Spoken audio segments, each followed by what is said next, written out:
Buenos días a todas, a todos. Gracias por su presencia en este viernes 8 de abril en el Diplomado de Derecho Penal Electoral.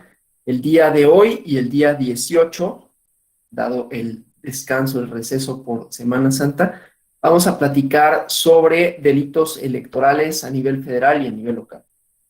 Lo que vamos a hacer es, en buena medida, vamos a ver elementos normativos, desde luego. El día de antier y ayer vieron a la Ley General de Delitos Electorales, entonces voy a tratar en la medida de lo posible de evitar repeticiones innecesarias, ¿no?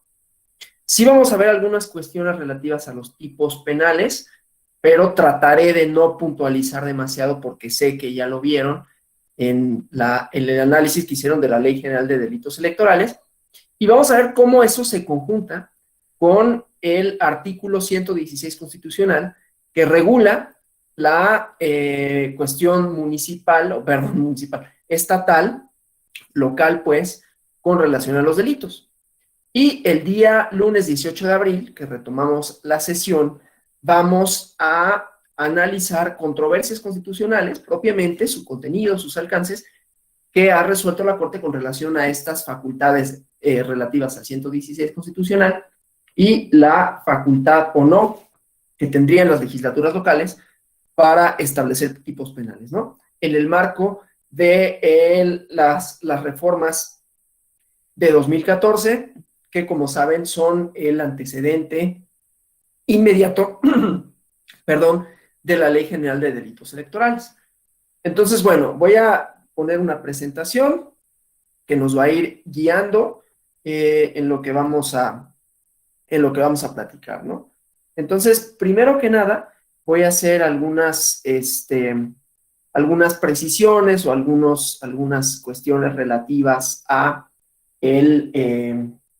los delitos electorales en general, ¿no?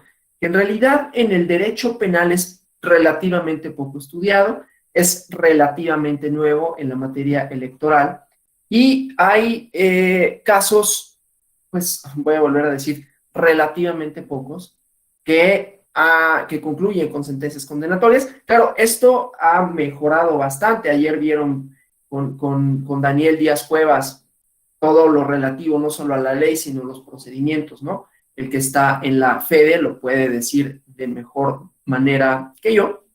Pero bueno, digamos, es un tema que tiene una cierta novedad. Vamos a ver algunas cuestiones relativas a sanciones. Sé que ya vieron, ¿no? No me voy a detener mucho en eso, pero sí la sanción penal, electoral y algunos elementos de racionalidad en esa pena. Pero bueno, primero que nada, pues ya habíamos visto en la primera sesión la necesidad de establecer reglas de convivencia, ¿no? Que esas reglas tienen una importancia específica cuando se refiere a la elección de órganos de gobierno. Es ahí donde tenemos una inserción, lo vieron también con la maestra Gladys, ¿no? Pero bueno, una inserción de la norma penal y el derecho electoral o la democracia, cuidar procedimientos democráticos, siempre en el marco de la racionalidad de la pena, ¿no? Algo en lo que yo puse énfasis en la primera sesión, Gladys puso énfasis y seguramente algunos otros profesores lo hicieron igualmente, ¿no? Entonces, bueno, esta importancia que tiene de cuidar los procedimientos, que son procedimientos que tienen que estar investidos de certeza, ¿no? Certeza en sentido amplio, que es lo que cuidan los procesos electorales generales, y certeza en sentido estricto, en el sentido de aquellas conductas que puedan atentar contra esta, tendrán una sanción, sea electoral formalmente hablando, sea penal electoral en otro sentido, ¿no? Eso lo vamos a ir viendo. En fin, las primeras antecedentes, tenemos aquí la idea de lo lícito y de lo ilícito, ¿no? La cualidad o la calidad que distribuye esta idea de lo bueno y lo malo, o lo que está apegado a la ley y lo que no está. Ya lo hemos visto o ya lo habrán comentado en alguna otra sesión. No hay necesariamente algo lógico que pueda desprenderse siempre, ¿no? O sea, las definiciones de los delitos, hablando de los delitos en general, tienen de suyo una parte, no quiero decir arbitraria, pero tienen de suyo una parte cultural, ¿no? Las conductas se van definiendo, las conductas penales, ¿no? Las que se castigan por cuestiones culturales, ¿no? Hablamos en la primera sesión, y disculpen que la traiga a colación ahorita, pero ya estamos hablando de delitos en particular. Y entonces decía, los elementos culturales tienen una importancia porque cada sociedad, salvo algunas conductas muy específicas, pero castigan determinadas conductas, ¿no? Y dejan de castigar otras. ¿Por qué razones? Porque los valores, lo que son comunes a una sociedad en particular, difieren de otras y tiene que ver con su historia, ¿no? Ahorita vamos a ver cómo México es uno de los países que más tipos penales tiene en materia electoral. Y claro, eso está ligado a nuestra historia un poco, digamos, de desconfianza, por decirlo de alguna forma, de malas prácticas en materia electoral, que pues eran parte de una serie de acuerdos informales que le dieron cauce a un sistema, desde luego, no democrático. Estoy hablando antes de las transiciones, antes de las reformas, o que fueron acompañando distintas reformas y que fueron robusteciendo, pues, nuestros marcos jurídicos, incluido el marco jurídico penal en materia electoral, ¿no? Entonces, bueno, definir lo ilícito o lo lícito, pues es un acto tanto cultural como social, como desde luego materialmente es legislativo. Claro, esa parte legislativa posteriormente se puede poner en cuestión y vamos a ver eso cuando analicemos el 116 constitucional, la fracción cuarta me parece que es correspondiente a las facultades de los municipios para legislar, los municipios, otra vez, perdón, es que el 116 habla de municipios, entonces traigo el 116 y pienso en municipios, no es lo único de lo que habla, pero hace poquito hablé de fiscalización en los municipios y entonces traigo el tema del 116 de los municipios. Pido una disculpa por esa confusión léxica, ¿no?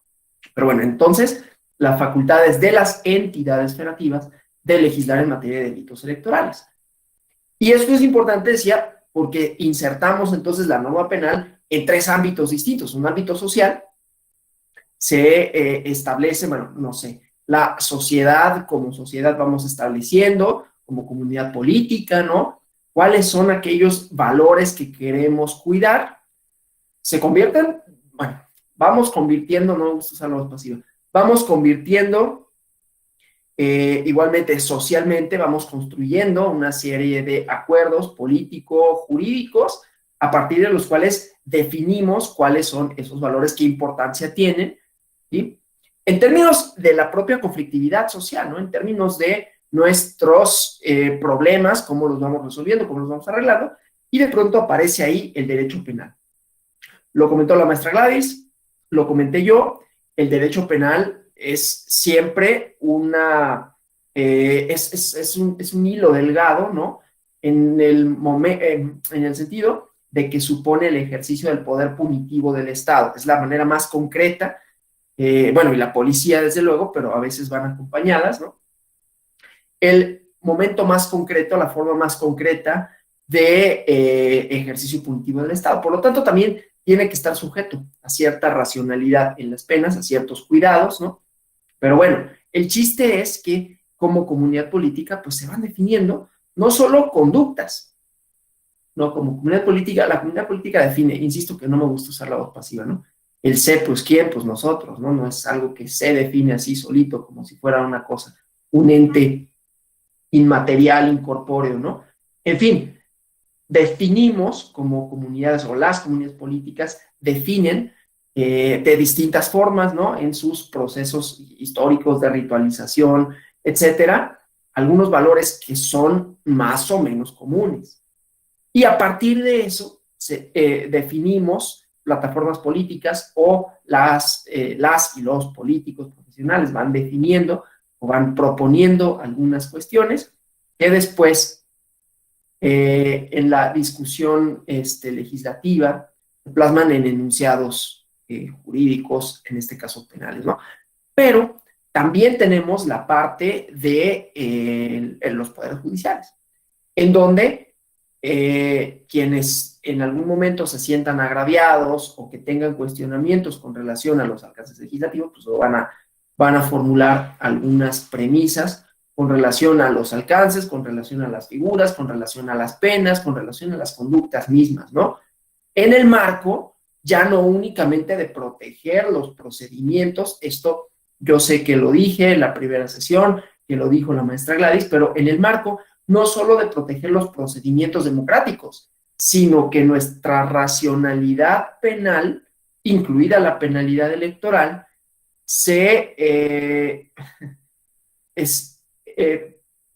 es que volver a decir el sí, se encuentre dentro de los marcos de una constitución democrática. No es algo sencillo lograrlo. Hablaron con ella, con Gladys, del régimen de delincuencia organizada. Pero bueno, entonces todo esto para decir que la licitud o ilicitud tiene varios componentes, ¿no? Componente social, eminentemente, un componente legislativo como la fuente formal, y un componente jurisdiccional, porque ahí se ponen en tensión. O sea, el componente jurisdiccional es cuando se aplica, en el caso del derecho penal electoral, ¿no? Un juzgador, bueno, el derecho en general, un juzgador, una juzgadora, aplica un enunciado normativo, una situación de hecho y le asigna una penalidad. Determina que una conducta específica se adecuó a los elementos del tipo, ¿sí? Ya vieron, pero vamos a repasar otra vez algunas definiciones con relación a esto, ¿no? Conducta típica, jurídica y culpable y sus elementos, y entonces decide que hay una sanción que le corresponde, ¿no?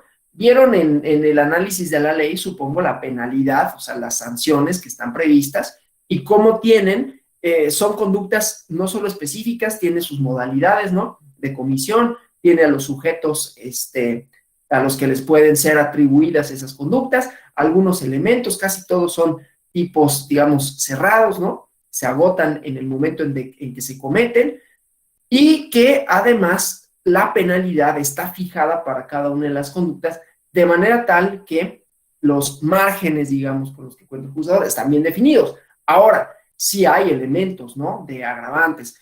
La pena se agravará cuando se trate de que se utilice violencia, ¿no? Hay estos otros elementos, pero en general hay una racionalidad, digámoslo así, aunque me voy a referir a algunos comentarios que han hecho ciertos autores con relación a la racionalidad de las penas en la Ley General de Delitos Electorales, pero finalmente, pues, hay estos elementos para la aplicación jurisdiccional, ¿no? Ya como un acto jurisdiccional formal. Y el otro acto jurisdiccional que vamos a ver es, bueno, la adecuación no solo de la norma penal, sino de las facultades, que es lo que más me interesa, ¿no? Aquí no vamos a ver los amparos que se pueden promover o que han promovido distintas personas a los que les han aplicado un tipo penal en específico, sino la idea de en una democracia es importante también la distribución de competencias, una racionalidad ya no solo instrumental, sino una racionalidad jurídica en donde se respeten las atribuciones, las facultades, ¿no? Y cómo se ha pronunciado la Corte al respecto para hablar de delitos electorales locales y las facultades, como decía, que pueden o no tener las entidades federativas para legislar en el marco de estas reformas, ¿sí? Entonces, bueno, esa primera parte.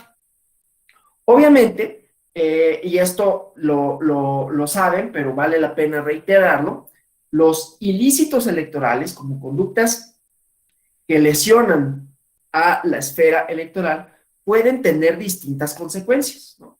Un ilícito electoral, como cualquier conducta ilícita, no necesariamente supone la actualización de un tipo penal que es un enunciado específico que se encuentra en códigos penales y a las que les es aparejada y atribuida una conducta contraria al orden penal, ¿no?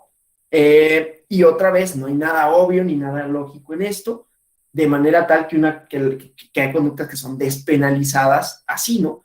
Y que también tienen que ver, por eso me interesa mucho hablar del componente social, tiene que ver con momentos políticos, ¿no? Con tensiones sociales, y por eso encontramos, y por eso es interesante cuando hacemos los análisis, o quienes se dedican o nos dedicamos a esto, hacer los análisis de por qué una determinada conducta es despenalizada, pues tener en cuenta el factor social. Yo desde luego no soy kelseniano y qué bueno, ¿no?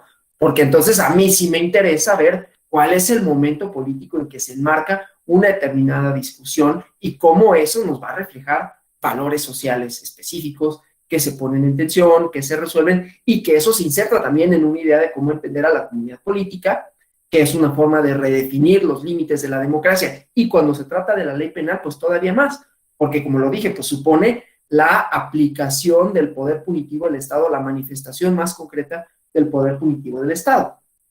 De manera tal que cuando hablemos de ilícitos, no siempre hablaremos de conductas puniblemente perseguidas o penalmente perseguidas o criminales, sino que habrá distinta gradación de las mismas de conformidad a la sanción que les corresponda. Y cuando digo no hay nada obvio, es decir, una conducta que hoy es antijurídica y culpable, puede no serlo mañana, y no obstante seguir siendo ilícita, ¿sí?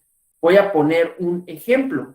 Voy a poner dos ejemplos, uno de derecho familiar y otro de derecho administrativo. Hay conductas ilícitas del derecho administrativo. Voy a poner una muy soez y me disculpo por ello, ¿no?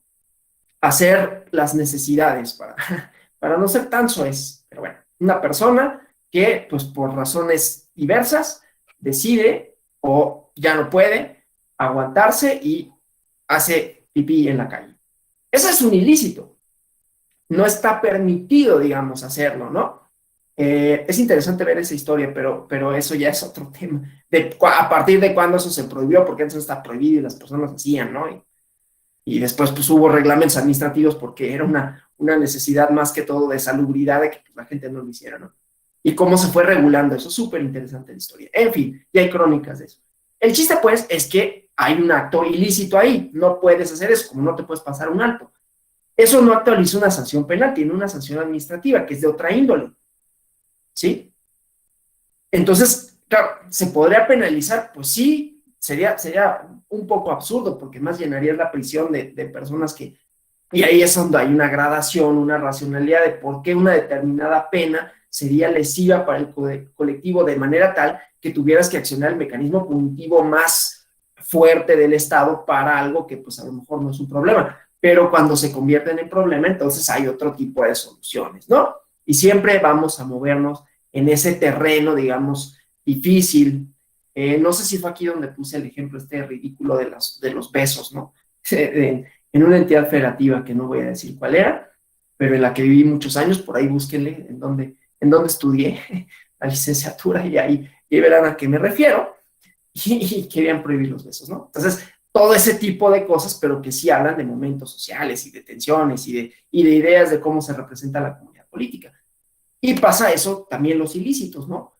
Y dije, voy a poner un ejemplo de derecho familiar en cuanto a conductas que podían actualizar, no una sanción, pero una consecuencia de derecho, ¿no? Las famosas causales de divorcio, que ahora ya se ha transformado esta cuestión y que ahora ya no hay necesidad de actualizar una causal para, bueno, no, por lo menos en todos lados, para actualizar una solicitud de divorcio, para solicitar, perdón, un divorcio, ¿no? Sino que basta con que no haya voluntad para continuar ese vínculo. Pero en algún momento, por ejemplo, el adulterio fue un delito. A eso iba, ¿sí? Era un delito y era perseguido penalmente. Después ya nada más era, bueno, es un delito, ¿no? O sea, pues sí, qué mala onda, ¿no? Que lo hagan, pero en realidad, pues a la sociedad no le atañe castigar eso. Digo a la sociedad porque, insisto, el delito, pues es una cosa que va más allá de de las relaciones privadas, ¿no? Va a una colectividad, entonces se quiere proteger, tratamos como comunidad política proteger a la comunidad, y entonces se definen conductas, ¿no? Y no siempre las conductas que se definen es que, ay, sí, es que esa sociedad, aunque sí son un reflejo, ¿no? Cuando se sancionan determinadas conductas, sí son un reflejo de qué tipo de comunidad política somos. Qué tan democrática, inclusive, más allá de los procedimientos, lo dije en la primera clase, ¿no? Tú penalizas, por ejemplo, no iba a poner un ejemplo polémico de una despenalización con la que yo estoy de acuerdo, pero sí, sé que todavía es polémica. Pero tú penalizas, por ejemplo, pues bueno, el adulterio, ¿no? Y ahí estás, pues, reflejando un tipo de sociedad, pues más bien como conservadora, ¿no? No sé qué tan democrático sea o no, pero si pensamos que la democracia son relaciones sociales también, pues ahí tenemos un termómetro, por ejemplo, ¿no? Bueno, el chiste es que esa conducta, ¿no? o esta otra del ir a la calle a hacer algo que se hace en privado, ¿no? Como decía Dario. En fin, entonces tenemos distintos ilícitos, eso es lo que me importa.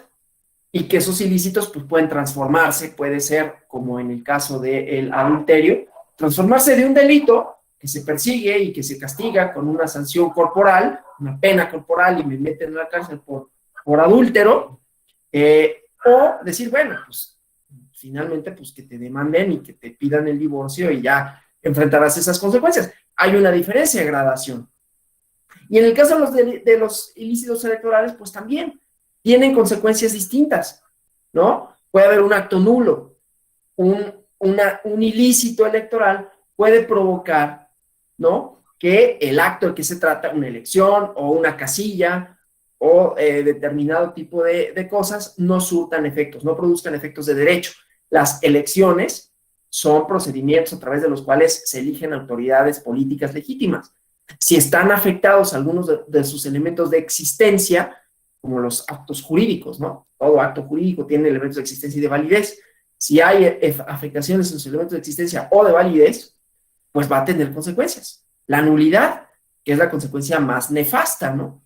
Y puede haber nulidades totales, parciales, o habrán algunas que sean subsanadas, etcétera. Ahí es donde tenemos esa racionalidad, ¿no? En los ilícitos. Por eso me interesa decirlo, por eso me interesa hablar de racionalidad también de las penas, no solo, valga la redundancia, bueno, no solo criminales, ¿no? Las penas que suponen que un acto va a tener una consecuencia de derecho que no le permita, ¿no? Tener efectos. Y eso lo encontramos en todos los procedimientos, ¿sí? Y en la materia electoral, entonces, si esos procedimientos derivan en la elección de autoridades ciertas, cuando se pierde esa certeza, cuando se pierde la legalidad o por lo menos no hay una alta probabilidad de que la certeza se haya cumplido, entonces habrá nulidades, ¿no? Bueno, las faltas administrativas, igualmente en los procesos electorales, conocen muchos de ustedes, sé que ya han cursado el diplomado en procedimiento especial sancionador, tiene sanciones, no de anular una elección, esa es una consecuencia, o una casilla, ¿no? Pero también de establecer faltas, ¿no? Establecer multas, llamamientos, extrañamientos, etcétera, ¿no? Que tienen también otra naturaleza y tienen otras consecuencias. Y el delito electoral, en donde, bueno, hay una imposición de una pena, ¿no?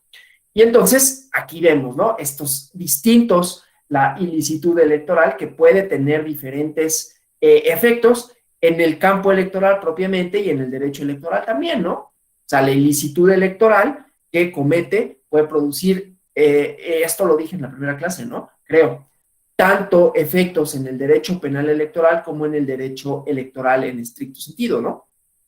Una ilicitud que puede suponer, por ejemplo, ustedes ya vieron algunos tipos penales o todos los tipos penales que se incluyen en la Ley General de Delitos Electorales, ¿no? Violencia, bueno, difusión de resultados, ¿no? O que hay intromisión de servidores públicos. Para la o el servidor público que violente el 134 constitucional, puede haber un procedimiento especial sancionador que suponga, entre otras cosas, una sanción administrativa, pero también se actualiza una cuestión penal en el sentido de, y ustedes lo vieron, ¿no? Los delitos cometidos por servidores públicos, que también puede suponer, además, una sanción administrativa, que sea la destitución, por ejemplo, ¿no? Y además puede tener consecuencias para la elección. O sea, una misma conducta que no es que se sancione varias veces, ¿no? Sino que tiene distintas consecuencias en distintos ámbitos normativos. Eso es importante referirlo. Las conductas que son lesivas para el orden penal pueden ser igualmente o al mismo tiempo lesivas para otros campos jurídicos y ello no violenta este principio de no se pueden imponer dos penas por una misma conducta si se trata de conductas que abarcan más de un ámbito jurisdiccional, ¿no? Entonces dices, oye, ya me anulaste la elección y aparte me persigues penalmente y aparte me sigues un proceso administrativo y aparte un especial sancionador, no manches, no, pues sí, es que son diferentes ámbitos en donde tu misma conducta puede tener distintas consecuencias, ¿no? Bueno, entonces ahí decía, pues, ¿no? cuando tenemos una consecuencia, una conducta que puede tener distintas consecuencias para distintos campos jurídicos, tenemos una licitud electoral plena. Será relativa cuando la conducta ilícita solo sea causa de nulidad, falta administrativa o delito electoral, que también puede suceder, ¿no? Vieron ya los tipos penales incluidos en la Ley General de Delitos, bueno, estoy dando por hecho que lo hicieron, ¿no? Y entonces, pues ahí vienen conductas específicas, ¿no? Que pueden únicamente actualizar una penalidad en estricto sentido, ¿no? Bueno, una consecuencia normativa de derecho penal, ¿no? Impedir la votación en una casilla o o quitarle la credencial a una persona incondicional. Bueno, ahí, si se hace, depende obviamente de la magnitud de la violación y de cuántas credenciales puede suponer, ¿no? Siempre los delitos tienen especificidades de manera tal que el elemento cuantitativo, a cuántas personas, por ejemplo, por decir que fue una operación grande, les quitaste su credencial, no les permitiste votar, o etcétera, ¿no? Esos delitos que comete cualquier persona en las casillas, va a determinar también si se anula la casilla o no, pero si solo se comete en una porción pequeña y no afecta al resultado de la elección, sí tiene consecuencias para la persona que lo hizo, por ejemplo, ¿no? Digo, es un ejemplo. Obviamente, esto nos podría meter en un terreno casuístico en el que no voy a entrar. Bueno, dicho todo esto, entonces vamos, ya decía, ¿no? La importancia de establecer reglas de convivencia, de que los regímenes jurídico-democráticos tengan una certeza que está compuesta por varias esferas de derecho que intervienen, que interactúan y que muchas veces una a otra la va a desplazar, ¿no? Y que otra vez puede no ser tan obvio, pero que sí define a la comunidad política, ¿no?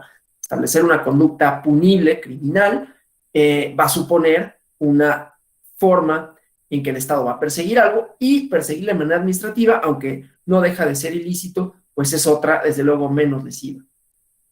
En Grecia, ¿no? En la Grecia clásica, había pena de muerte para aquellos, bueno, no, aquellas no, ahí sí tengo que utilizar solo la O, porque eran ciudadanos, pues primero los hombres, no estoy haciendo una apología de nada, así era, y los hombres libres, ¿no? Y había esta idea, pues, ¿no? Pero quien votaba 2 veces se castigaba con la pena de muerte, ¿no? Y también al que vendía el voto lo compraba. Ahí, ¿qué pasaba? Claro, podemos hablar de racionalidad en el sentido de, no manches, o sea, tampoco es para tanto, ¿no? Eran comunidades pequeñas, había una idea tanto del Estado como de cuidar un cierto objeto que era el voto, un carácter muy sagrado, ¿no? Sacralizado, pues. Bueno, era esta la idea. Y en Roma, ¿no? Que siempre es muy importante leer, sobre todo la parte de la República Romana, ¿no? Era el delito de ámbito, ¿no? Que regulaba la ley Julia de ámbito, que sancionaba la corrupción en la obtención del voto. Y aunque la penalidad, por eso me interesaba hablar de estos, ¿no? De sanciones y de racionalidad en las sanciones, primero fue pecuniaria, fue de dinero, después te privaban del honor, una cosa importante para los romanos, el destierro, lo cual también, ¿no? Saben que esto viene desde los griegos, la idea del destierro, ¿no? Que ya prohibido aquí por el 22 constitucional, pero que en su momento sí significaba, pues expulsas a una persona en la comunidad política. Y era tan fuerte el castigo que lo que nos cuentan en la apología de Sócrates y lo que nos cuentan en la historia de Sócrates es que pues, él prefirió morir, ¿no? Abandonar Atenas. Bueno, entonces la penalidad también tiene este componente cultural. Claro, ahora nuestras penalidades pues son ya sea pecuniarias, lo vieron en el caso de la Ley General de Delitos Electorales, ministros de culto pues no los meten a la cárcel, pero les sancionan económicamente, ¿no? Y hay otras sanciones que son optativas, o esto, o que se suman, ¿no? Además de una pena privativa de libertad, está también una sanción pecuniaria. Son penas, bueno, ahorita vamos a ver la cuestión de la penalidad, pero me adelanto tantito, ¿no? Son penas que tienen una relativa baja penalidad, pero claro, van en función a no únicamente cuidar el voto, sino en función de establecer una relación en la conducta, que normalmente son conductas individuales, la afectación del bien jurídico tutelado, concepto que ya conocen bien, y sus consecuencias normativas para quien atenta contra esos bienes jurídicos, ¿no? Bueno, ahorita hago más comentarios con relación a la penalidad. En fin, entonces, durante la época de la República Romana, también hay antecedentes, ¿no? Manejo excesivo de compra de votos en las centurias, ¿no? Recordarán esto de los comicios, cuando sus clases de derecho romano, ¿no? Comicios por curias y por centurias, algo súper interesante para nosotros, ¿no? De cómo se organizaban, pero pues había estas malas prácticas, ¿no? De manera tal que tampoco es algo que sea como tan novedoso, y tampoco tan novedoso cuidarlos penalmente, ¿sí? Y que haya elecciones, ¿no? Para las autoridades políticas legítimas. Luego, durante la Edad Media, había una figura que aludía al fraude electoral, que era broglio, y la compra de votos, ¿no? Broglio impropio y broglio propio. Y luego llegó en la codificación, ya recordemos la codificación en la época francesa, ¿no? El código napoleónico y toda esta época de poner en la escuela del exégesis, ¿no? Poner en códigos las leyes. Entonces ya llegan al Código Penal francés un capítulo donde se establecen formas específicas de suplantar la voluntad popular. Importante, ¿no? Tanto en Grecia como en Roma, luego en el Código Penal francés y también en la Edad Media, de alguna forma, ¿no? Es el fundamento mismo de la democracia, con sus variantes. Claro, en la República, que no en el Imperio, en la República Romana, pues había una idea de democracia. En la Grecia antigua también tiene algunos elementos comunes al nuestro, ¿no? No todos, desde luego. Y luego también en el Código Penal francés, y que se cuida la voluntad popular, ¿no? Que es lo que cuidamos con los procedimientos electorales, en realidad, ¿no? En toda su extensión. Y bueno, ¿cuáles eran esas formas específicas de suplantar la voluntad popular? La violencia o coerción, volviendo a la teoría del acto jurídico, ¿no? Un acto jurídico como elemento de validez, ustedes lo saben, ¿no? Vamos a pensar en los contratos. Elemento de validez del contrato, la voluntad. Si la voluntad está viciada, y ya conocen ustedes las especies de vicios de voluntad, ¿no? Coacción sobre todo, ¿no? Ignorancia, de me engañaron en cuanto al objeto, ahí, por ejemplo, no puede tener efectos jurídicos. Bueno, acá es lo mismo, ¿sí? Porque entonces ya la voluntad no es libre. Hay elementos coercitivos. Vieron ayer distintos tipos penales, ¿no? Que tienen que ver con esto, con suplantar la voluntad, que la voluntad no tenga este elemento esencial de existencia que es la libertad, ¿no? A la hora de... esa es la idea, por ejemplo, ¿vieron? Yo estoy dando por sentado porque Daniel es extraordinario, ¿no? Y entonces yo sé que él hizo todas las precisiones necesarias y que yo no voy a venir a hablar algo que Daniel domina mucho mejor que yo y que además es su trabajo.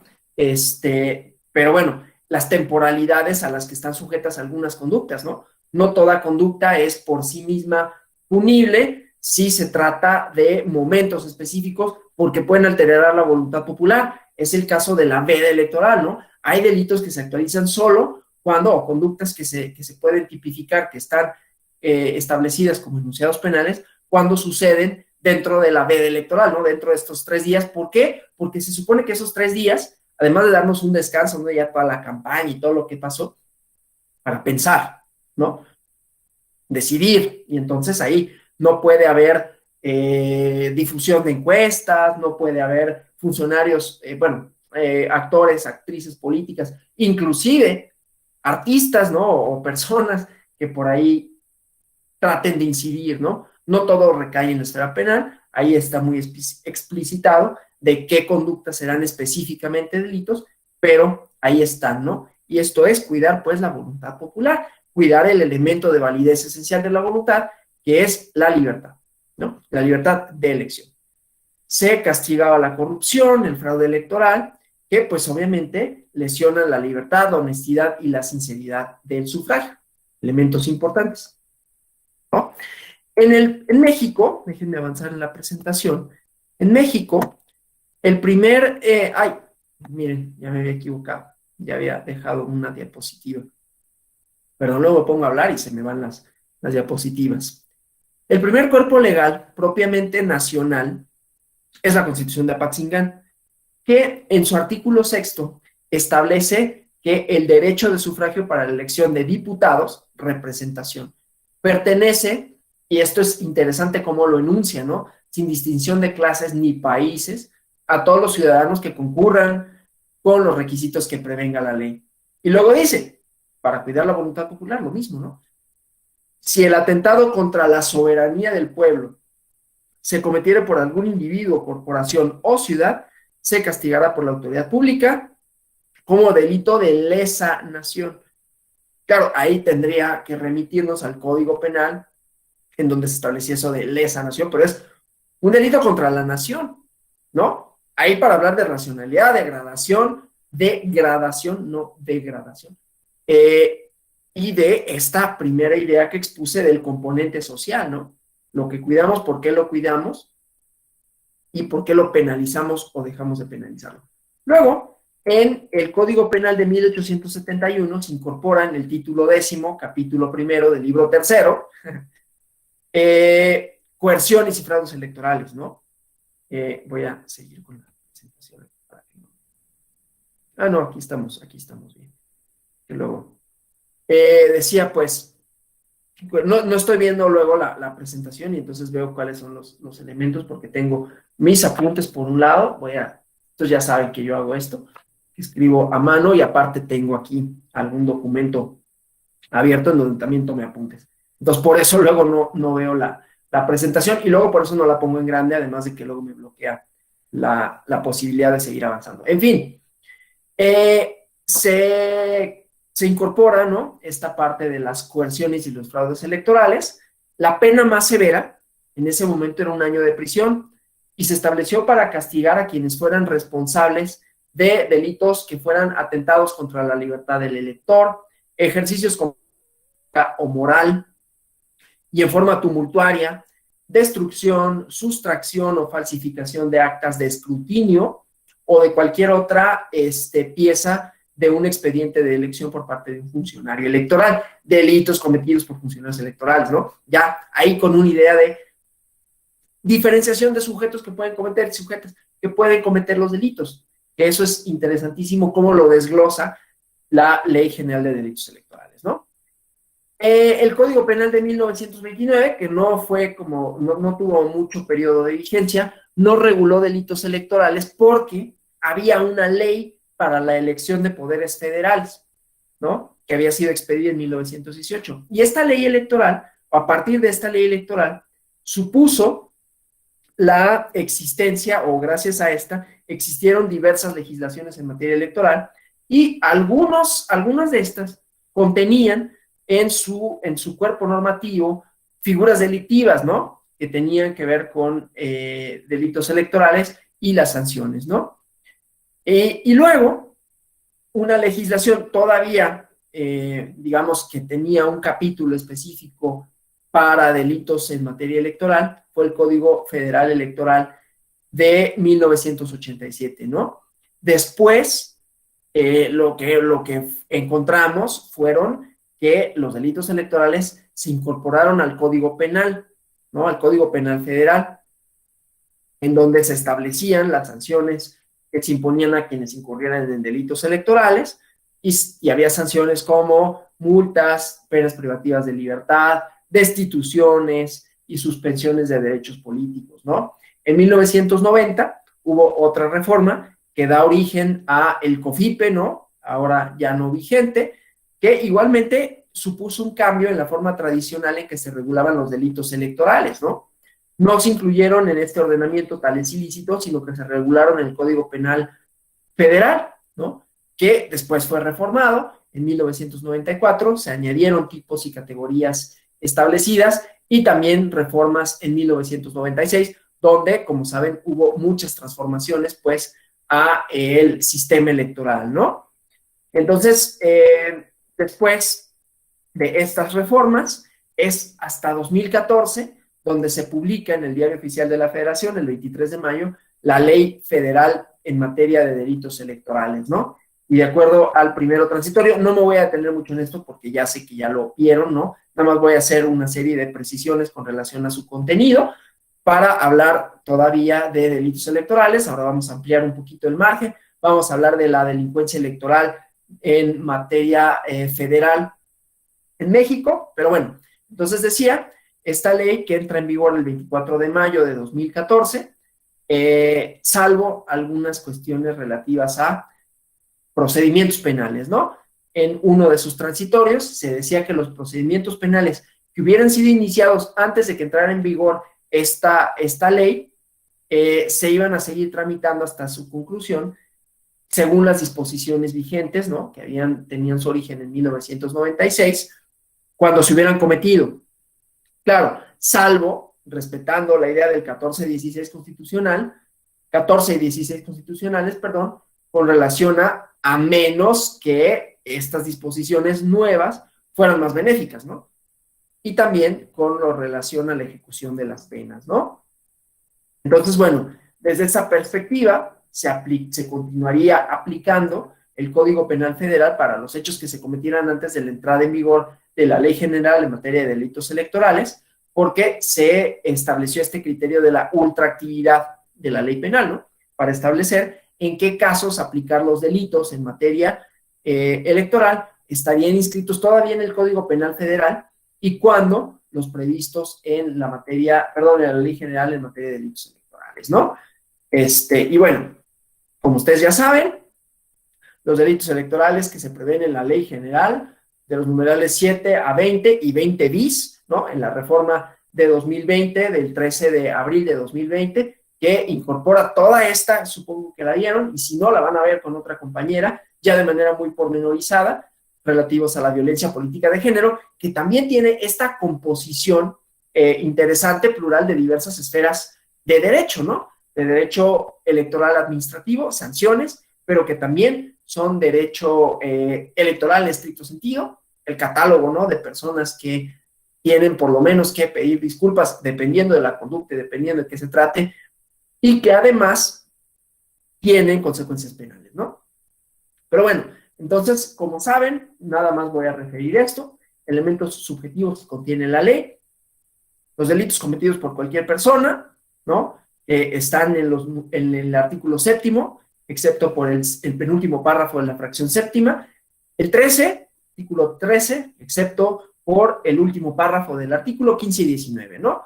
Luego, los cometidos por integrantes de organismos de seguridad pública, artículo 7, penúltimo párrafo de la fracción 7, los cometidos por servidores públicos, los artículos 11, 13 y el último párrafo del artículo 20, los cometidos por funcionarios electorales, insisto, elemento subjetivo, artículo 8, los cometidos por funcionarios partidistas, precandidatos, candidatos, candidatas u organizadores de actos de campaña, artículos 9, 13 y último párrafo del 14, y los cometidos por ministros de culto religioso en el artículo 16, ¿no? Luego, hay delitos que denominan algunos autores como cometidos por sujetos con deberes especiales, ¿no? El artículo 10. El agente puede ser cualquiera, pero solo pueden cometer las conductas que se prevén ahí quienes desarrollan esta conducta dentro del ámbito de sus facultades de gestión, quienes están obligados a dar fe, ¿no? Notarios públicos, certificar documentos concernientes a la elección. Y esto también en el numeral 17. Luego están los delitos cometidos por quienes fueron magistrados electorales, federales o locales, con sus respectivas penalidades cada uno, ¿no? El secretario ejecutivo del Instituto Nacional Electoral o con cargo equivalente, ¿no? En los organismos públicos locales electorales de las entidades federativas, que han sido designados a cargos públicos por los poderes ejecutivo o legislativo, y esos están en el artículo 18, ¿no? Y los cometidos por ausentarse a desempeñar un cargo de elección popular, el artículo 12, con su penalidad, ¿no? Esta parte de la penalidad en la que sí me quiero detener un poquito y espero que esto no les resulte como, ay, esto ya lo dijeron, ¿no? Pero bueno, les son aplicables las reglas de la parte general del Código Penal Federal, el libro primero de este instrumento jurídico, como lo establece la propia Ley General de Materia de Delitos Electorales. Entonces, por ejemplo, que los delitos electorales pueden cometerse por acción u omisión. Déjenme ver que estemos todavía bien aquí. Por acción u omisión. Y que estos tipos de acción o de omisión están subdivididos, ¿no? En tipos de omisión simple o tipos de comisión por omisión. La conformación, por ejemplo, de que la conducta de acción como de omisión, la palabra le preceda el tipo, ¿no? Y esto que viene haciendo o que hace referencia, pues, a tipos penales y en específico a tipos de acción doloso o tipos de omisión dolosa, ¿no? Entonces, bueno, también de forma instantánea, permanente o continuada, seguro que lo vieron con Daniel, ¿no? Tipos de acción o tipos de omisión y sus variables, instantáneos, permanentes, continuados, que bueno, tendrá que hacerse un análisis específico, ¿no? Los tipos dolosos, el tipo de dolo. Pero bueno, en materia electoral, como ustedes ya seguramente lo saben, y disculpen si es una reiteración, no se admite la forma de realización culposa o imprudente, ¿no? Hay tipos, los tipos culposos con representación o sin representación, o culpa consciente e inconsciente. En el artículo 8, primera parte, ¿no? Con relación al artículo 60 del Código Penal Federal, ¿no? Entonces, bueno. En el Código Penal Federal, además, se cierra la posibilidad a que a través de una persona jurídica se puedan cometer delitos electorales, ¿no? Como saben, en el citado artículo 11 bis, esto lo vieron con mi compañero Arturo y lo van a reiterar el día lunes, ¿no? Y entonces, bueno, ¿qué más? En cuanto a los delitos en esta ley general, les son aplicables la tentativa, acabada e inacabada, según lo dispuesto por el artículo 12 del Código Penal Federal, concurso de personas, ¿no? Los tipos de autoría, los tipos de participación y las denominadas causas de exclusión del delito, ¿no? Inscritos en el numeral 15 del Código Penal Federal y los principios de concurso de delitos, ¿no? Bueno, eso nada más lo digo así de manera muy rápida para, como digo, no detenerme en algo que muy seguramente ya vieron. Entonces, los delitos, ¿no? Los delitos no específicos, que insisto, seguro vieron sus modalidades, sujetos, temporalidades, pero hablemos en términos generales, ¿no? Y en esta parte de la conjunción que hay con las disposiciones federales. Pero además, esto es interesante, que la tipificación de delitos en América Latina coincide que en la última década hay una mayor presencia de estos en la agenda pública electoral, ¿no? Por las condiciones de competencia política, ¿no? Que van exigiendo elecciones apegadas a la legalidad, sin estridencias, ¿no? Que afecten los derechos de las y los electores, y que en caso de irregularidades se les requiera a las instituciones responsables que castiguen a estos infractores, ¿no? Entonces, para constituir institucionalidad de justicia penal electoral, distintos países, entre ellos México, ¿no? Han reglamentado sobre delitos y fiscalías electorales. También ya vieron, ¿no? Lo relativo a las fiscalías, sus funciones, porque han advertido o en estos diversas sociedades hemos advertido que el fenómeno, por ejemplo, de la compra de la coacción de voto, el financiamiento irregular, la violación de derechos políticos, está dañando la legitimidad electoral y con ello a la democracia representativa, ¿no? A sus instituciones. Entonces, no nada más son las consecuencias de derecho electoral en sentido amplio, sino también en el sentido estricto de la penalidad, ¿no? Y entonces, las expectativas y las expectativas que se han depositado en la legislación electoral, en los procedimientos electorales. Aquí miren, ya me brinqué algunas cosas. Esto no importa demasiado, en realidad esto es lo que estaba diciendo de esto era lo que me interesaba, ¿no? Lo que habíamos visto con relación a esto. Vamos a detenernos en el día lunes 18, en estos capítulos segundo y tercero, el contenido de estos artículos. Hoy mencionaré el 116 en lo relativo a las facultades o no de legislar en materia electoral, ¿no? Perdón por esas omisiones de avance. Decía pues, las experiencias en los últimos años nos indican que los procesos electorales en la región no tienen características previamente definidas, ¿no? Mientras hay países donde el escenario electoral no advierte situaciones de crisis, suceden de manera espontánea, ¿no? Como en Bolivia en 2019, antes habían tenido no crisis de este tipo, ¿no? En Uruguay, que normalmente no tienen este tipo de crisis. En Guatemala, por ejemplo, en la segunda vuelta presidencial de 2019, hubo diversos conflictos, ¿no? No obstante que la elección se desarrolló con normalidad. Pero el chiste, pues, es que en los últimos 20 años, pues ha habido esfuerzos para desarrollar procesos electorales que respeten los cánones de la legalidad, las condiciones equitativas de la competencia política, perdón, que muestran una oscilación ascendente, perdón, que más bien muestran una oscilación no ascendente, o sea, no hay un aumento necesariamente del conflicto, ¿no? Los informes que ha desarrollado la OEA, ¿no? Por parte del departamento, a través del Departamento para la Cooperación y Observación Electoral, que tuvimos una conferencia el viernes, creo que fue, no, el jueves de la semana pasada, con una persona que se dedica justamente a esta parte de observación electoral, ¿no? Espero que hayan tenido oportunidad de verla. Si no está en el repositorio, digo, como tema que complementa esta parte, ¿no? Pero sí han observado que hay falta de garantías integrales de los derechos electivos, compra y coacción de voto, ¿no? Es decir, esto no se ha erradicado de la agenda electoral en América Latina. Desde que se creó la FEPADE, vieron la cuestión relativa a las fiscalías, como ven, esta cosa de hablar de los delitos en materia federal, de su evolución, pues va compaginando varias de las clases que ya han tenido, ¿no? Pero bueno, entonces, desde que se crea la FEPADE en 1994, las denuncias por delitos electorales han aumentado, ¿no?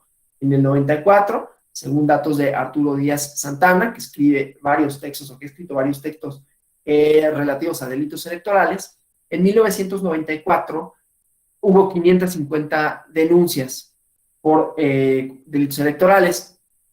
En la elección presidencial casi 3,000, ¿no?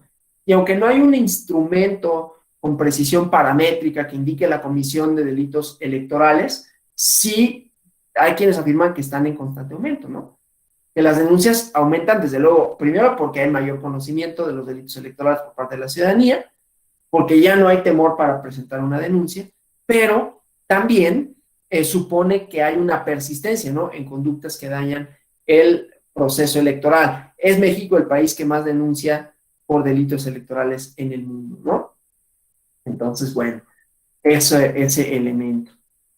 Por si hiciera falta, un delito electoral es una conducta típica, antijurídica y culpable, es decir, está sancionada por la ley penal, que castiga conductas que violentan los derechos políticos de los electores, el voto libre y secreto, ¿no? Los bienes jurídicos tutelados, la pulcritud del sufragio, la debida organización de la elección, la ruptura de condiciones de competencia política, ¿no? De tal manera que los delitos electorales están íntimamente relacionados con los derechos políticos, ¿no? Que están relacionados con realidades que se enmarcan en un entorno de disputa por el poder político. Los principios generales de derecho penal establecen que su función es tutelar la vida, la integridad, el patrimonio, la libertad. Y entonces la primera reflexión, que esto ya lo vieron con la maestra Gladys, es qué es lo que tutelan los delitos electorales. Ya lo hemos establecido, ¿no? La libertad de ejercer los derechos político-electorales a plenitud, que los delitos electorales pueden concebirse dentro del marco de los derechos difusos y colectivos, ¿no? Que tienen una afectación dual al individuo y a los derechos de todas y todos los electores, ¿no? Si a varios ciudadanos se les impide ejercer su derecho al voto, esa conducta puede alterar el resultado de la elección, vulnerar la voluntad popular y tener distintas consecuencias en derecho electoral, ¿no? Como saben, igualmente, los delitos electorales son de aplicación estricta, ¿no? Opera el principio de no hay pena sin ley, no hay delito sin ley.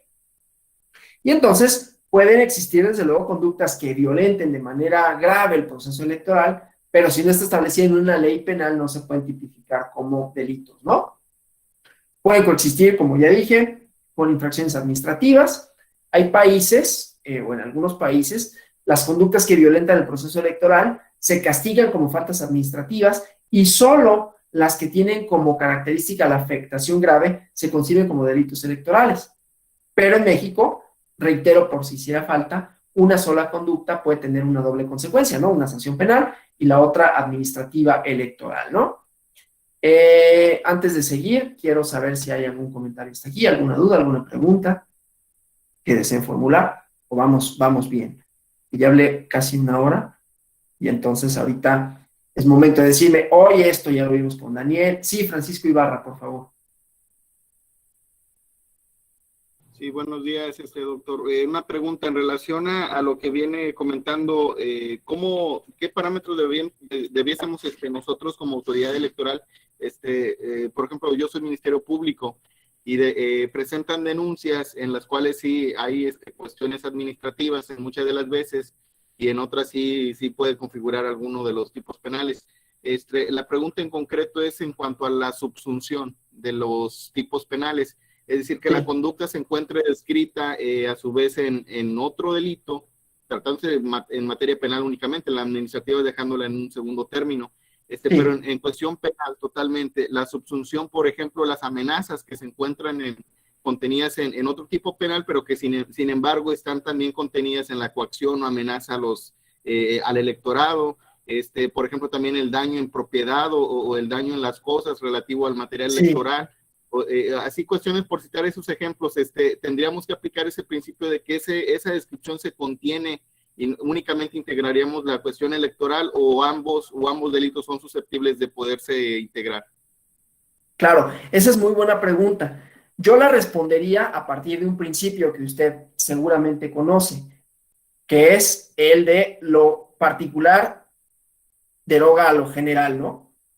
En el caso específico de esa conducta, tenemos una modalidad de comisión, que usted conoce mucho mejor el término que yo. Es decir, las conductas pueden tener o estar rodeadas de elementos específicos, de manera tal que las amenazas, puede haber amenazas generales, ¿no?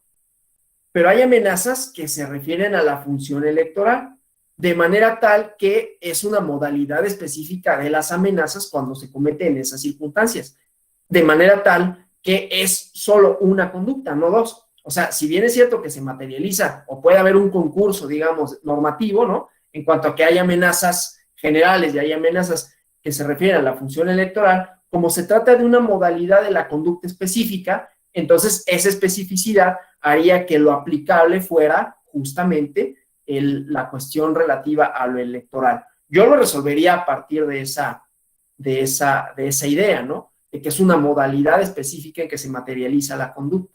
No sé si con eso responda a la pregunta. Sí, doctor, pues sí sería entonces aplicar el principio de especificidad, ¿eh? De la Exactamente. Del tipo penal, ¿verdad? Que se describe, es prácticamente una modalidad, del otro tipo penal quedaría descartado, ¿verdad? Por decirlo así. Bueno, doctor, aprovechando otra pregunta en relación a, en materia penal, se utiliza la forma de consumación que puede darse delitos de consumación instantánea, permanente y continuada. Hay sanciones que se sancionan, hay delitos que se sancionan cada conducta por sí sola. Por ejemplo, hablar de la coacción a subordinados por un servidor público a su disposición, que fueron coaccionados en un momento, después en otra fecha y así sucesivamente en varios momentos, lesionando el mismo bien jurídico tutelado y en agravio de usando las mismas personas, ¿verdad? Entonces, sería susceptible de sancionarse como lo es en el delito de violación homogénea, que cada evento tiene su sanción. Y por sí mismo actualiza una conducta. Aquí también sería aplicar ese concurso real homogéneo de delitos, o cuál sería el criterio aplicable en materia electoral. Vamos si gusta, vamos a la Ley General de Delitos Electorales para darle la respuesta más. Déjeme nada más, porque no la tenía abierta, pero no me tardo nadita, ¿no? La abrimos aquí rápido en el PDF. La voy a compartir acá, ¿no? Aquí está ya abierta. Entonces voy a detener aquí la presentación, comparto la ley y vamos a esta, ¿no? Para ver el tipo específico, ¿no? Y ver sus componentes. El elemento subjetivo ya lo tenemos bien delineado, que son los servidores públicos. Entonces, aquí ya nos podemos ir aplicando, no me acuerdo la función 7, ¿no? Aquí está. Entonces, aquí tenemos. Bueno, aquí esta, por ejemplo, podría ser, ¿no? En el caso de la fracción séptima, obviamente, aquí puede haber asistir a eventos proselitistas, votar a cambio de un candidato. Estas serían conductas que es de conductas, no es continuada, sino que se materializa, ¿no? Abstenerse de votar por un candidato, partido, coalición. Ahora, aquí, eventos proselitistas, nada más que estas conductas van acompañadas de esta otra parte, ¿no? Solicitar votos paga, promesa, etcétera. Esto lo puede cometer un servidor público, aunque hay conductas específicas atribuibles y atribuidas a servidores públicos, ¿no? Y vamos. Bueno, funcionarios electorales, esto nos lo brincamos. Funcionario partidista. Luego, ¿a quién? No, esto no. Déjeme ver en dónde estábamos. Aquí, servidor público, ¿no? Para que participen en eventos proselitistas de precampaña, es que aquí tenemos varias cosas, ¿no? Puede haber conductas continuadas, eventos proselitistas de precampaña o campaña, ¿no? Yo puedo cometerlo, yo no lo haría, pues, pero lo invito, lo amenazo, oye, si no vas, te despido, ¿no? A un acto de precampaña o de campaña. Entonces, ahí tenemos conductas que pueden actualizarse más de una vez, ¿no? Pueden ser continuadas en el sentido de que se puede reiterar. No obstante, ¿no? Se trata, porque también venimos, ¿cómo se llama? Está complementada con esta otra cuestión. Voten o se abstengan de. O sea, son conductas que, bueno, son varias conductas que se pueden cometer con distintas temporalidades, ¿no? Y que además, eventos proselitistas de campaña o de campaña, son temporalidades distintas, el voto, de manera tal que son conductas individuales, que se cometen, o bueno, que el delito se comete en el momento en el que se ejecuta, de manera tal que aunque pueda haber una reiteración en la conducta, me parece que sí se trataría de conductas individuales, ¿no? El hecho de que yo coaccione a una persona para un solo evento, si lo vuelvo a coaccionar, pues es otra conducta, aunque esté ligada a la misma persona, digamos, al mismo candidato o al mismo proceso electoral, pero no está restringido a eso, ¿no? Entonces aquí sí tenemos de consumación inmediata, me parece a mí, por cómo está redactado, porque además el segundo elemento temporal es que voten o se abstengan de votar, que también sería en otro momento temporal, dentro de, y ni siquiera lo establece, puede ser en otro proceso electoral, tenemos procesos electorales concurrentes, ¿no?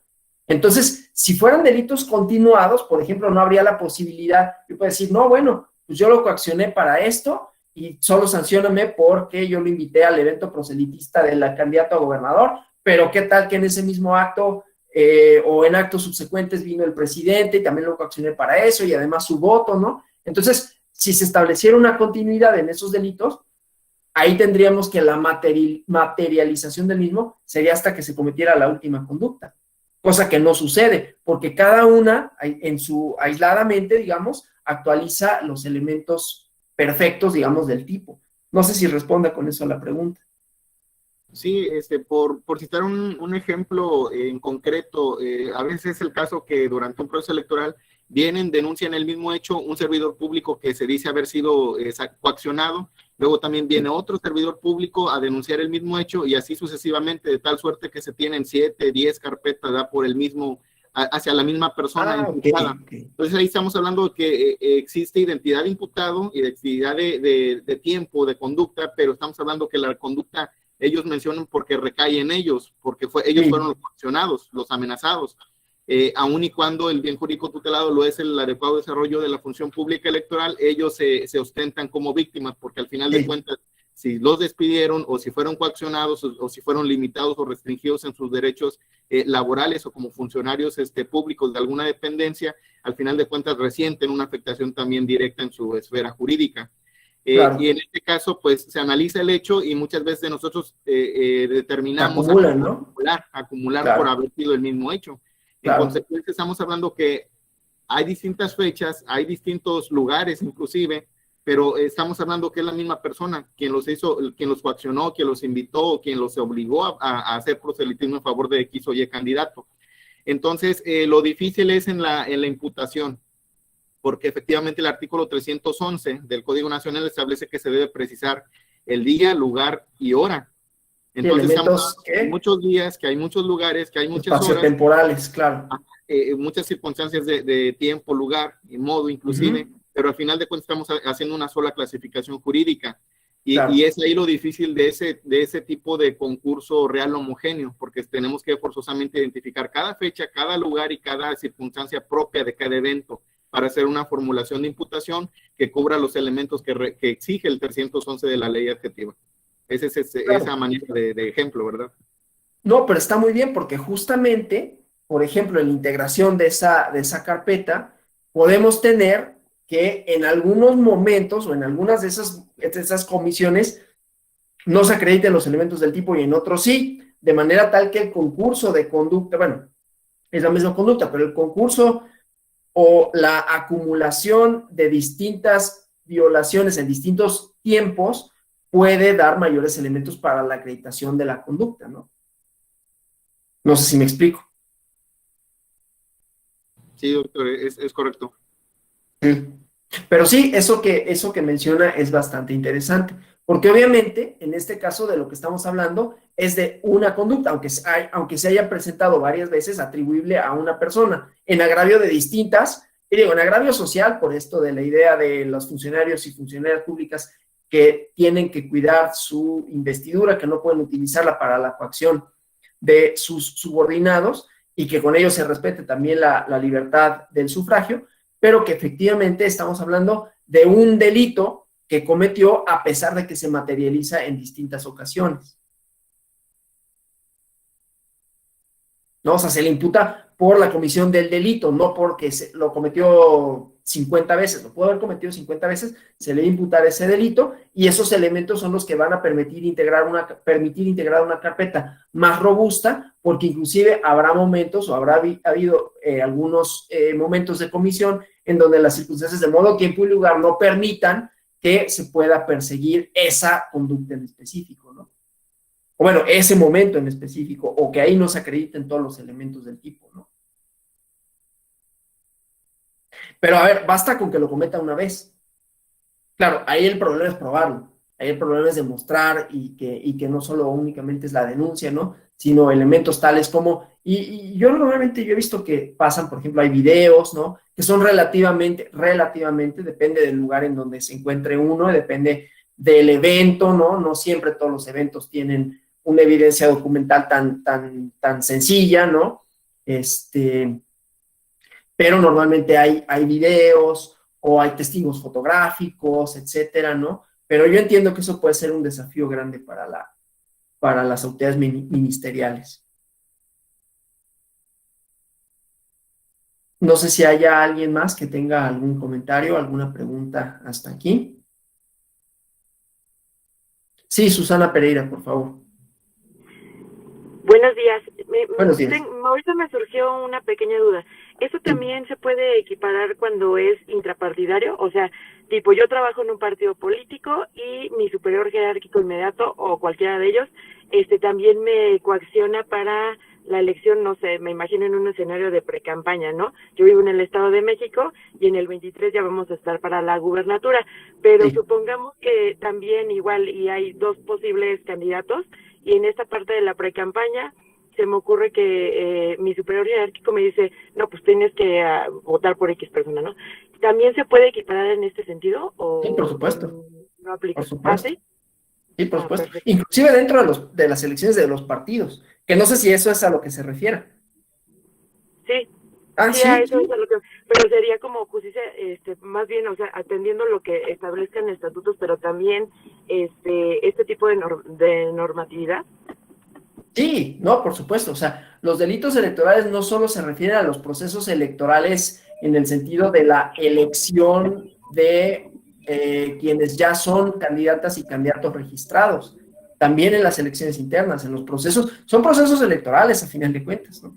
Y también tienen que respetar los mismos principios de libertad de sufragio, etcétera, universalidad, etcétera. Bueno, universalidad ahí acotada a las y los militantes o a quienes tengan derecho de conformidad con los estatutos, pero sí, desde luego, para todos los efectos también son autoridades electorales, digamos, o funcionarios, en este caso partidistas. En la propia Ley General de Delitos Electorales se establece a los funcionarios partidistas como quienes pueden cometer delitos también, como uno de los elementos subjetivos.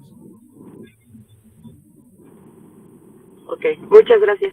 No, de nada. ¿Alguna? No, de nada, de nada. ¿Alguna otra cuestión? Bueno, entonces, digo, si lo hubiera... Ah, sí, Mirna, por favor. Hola, doctor, buenos días. Hola. Buen día a todos. Bueno, a mí me surge una duda.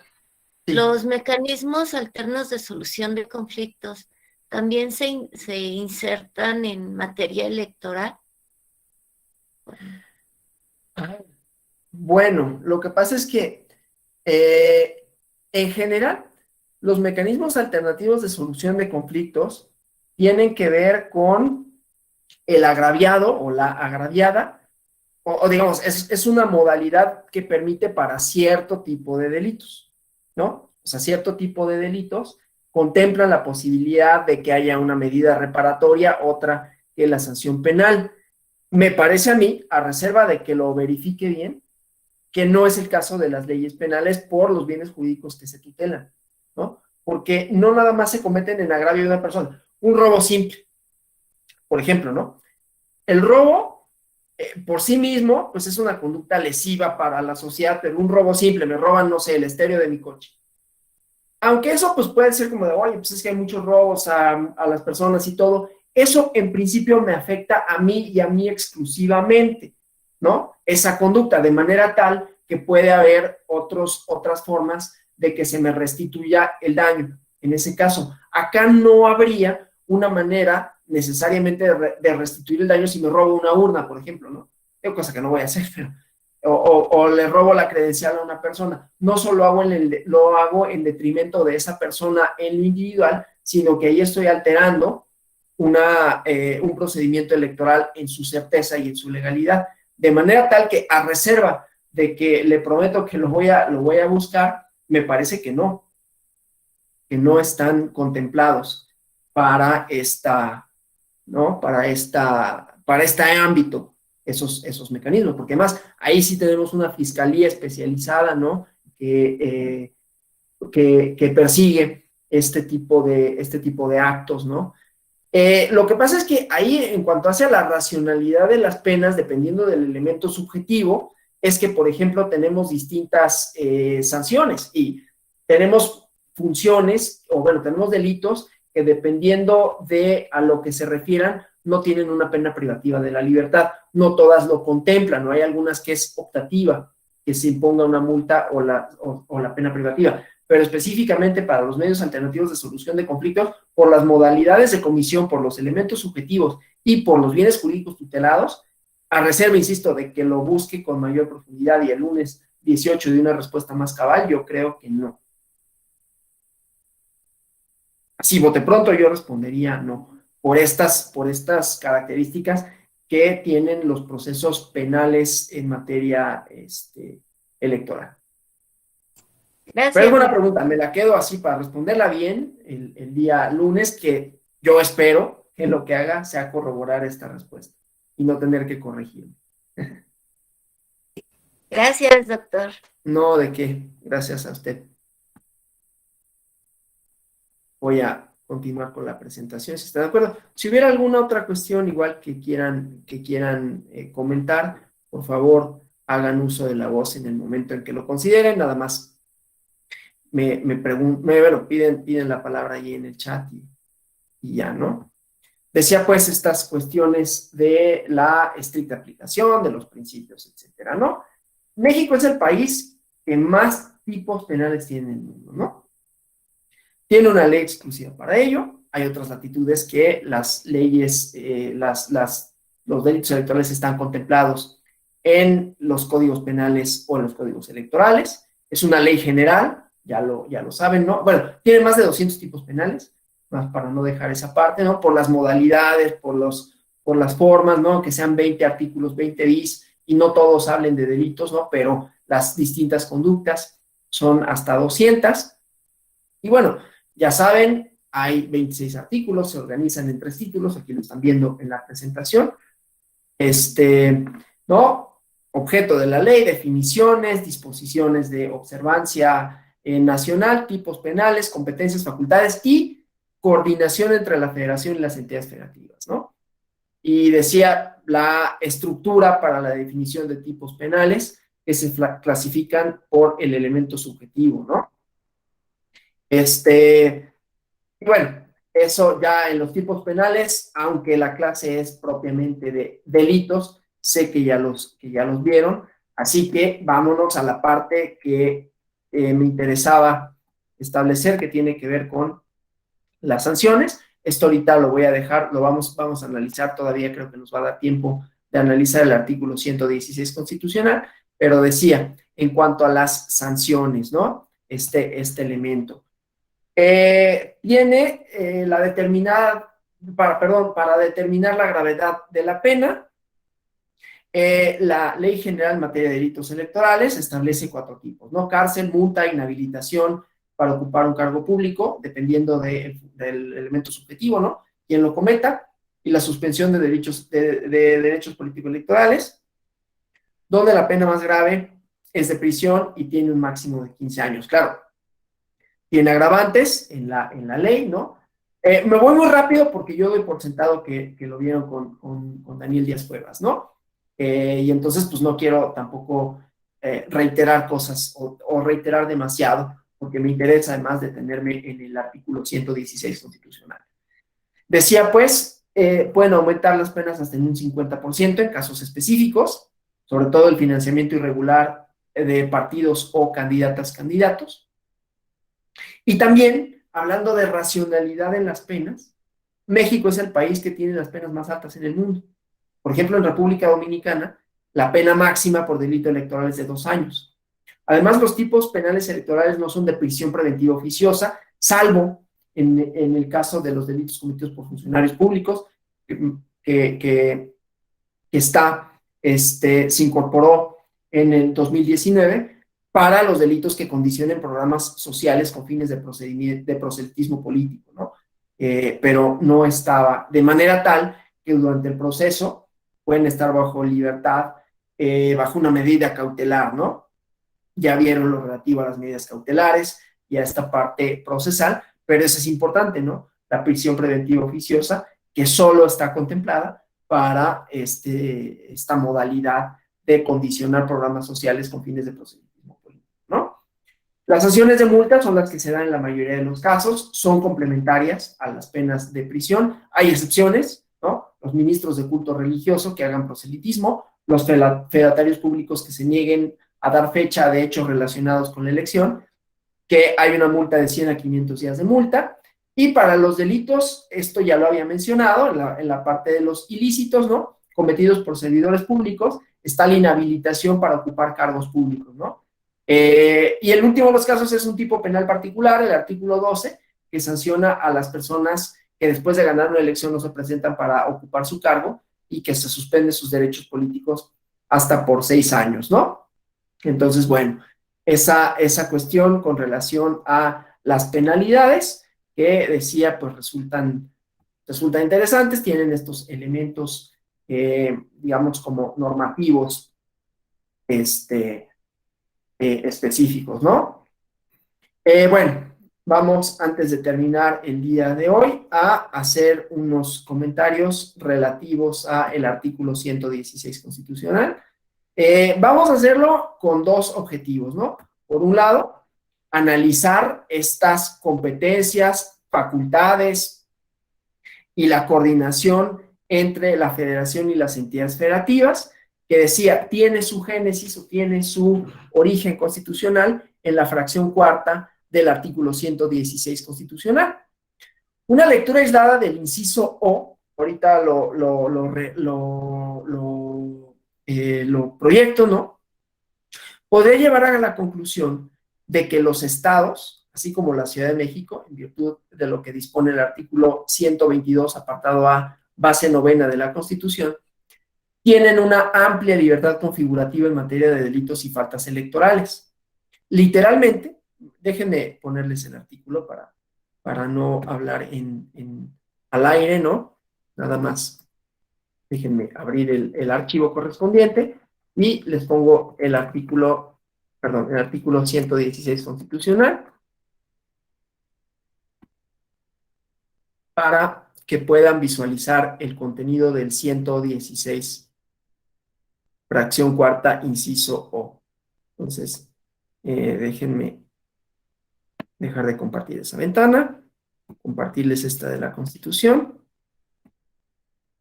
Y esto es importante porque además el día lunes vamos a ver controversias constitucionales, propiamente una del Estado de San Luis, que resolvió la Suprema Corte de Justicia de la Nación. Esa la vamos a ver de manera bastante, fracción tercera, fracción cuarta. Y ahorita atiendo. Déjenme nada más ir al inciso O. Aquí está. Entonces tengo por aquí una... Sí, Javier Montalvo, por favor. Hola, ¿qué tal? Javier Montalvo, fiscal electoral de San Luis Potosí, justamente. Mira, qué buena onda. ¿Me puedes repetir nada más? Acción de inconstitucionalidad de...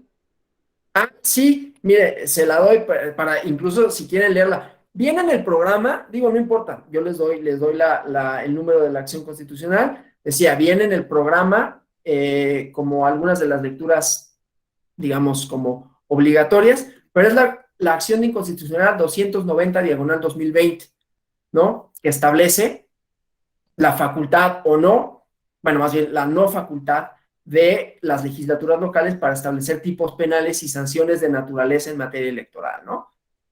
Vamos a analizar bien, ¿no? Sí. Tanto los precedentes como la acción de inconstitucionalidad, pero pues sí, váyanla revisando, que tiene que ver con la legitimación del fiscal general. Tiene varios componentes. La acción de inconstitucionalidad, repito, 290/2020, la legitimación del fiscal general de la República para impugnar normas generales penales, una acción de inconstitucionalidad, también la legitimación de los partidos políticos para impugnar normas generales penales, y esta parte de quién es competente para regularlos, ¿no? Y la acción de inconstitucionalidad establece que es facultad exclusiva de la Suprema Corte de Justicia de la Nación. Claro. Entonces, bueno. Sí, nuestros legisladores locales desde 2014 se pusieron creativos y pusieron penalidades un poquito superiores a las establecidas en la ley general, o bien generaron algunas conductas que eran iguales a la ley general, pero otras fracciones la suprimieron. Sí, yo tenía insistiéndoles a los legisladores de 2014 que no se metieran en eso, y establecemos nosotros aquí en la Fiscalía únicamente la aplicación de la Ley General en materia de delitos electorales. Claro.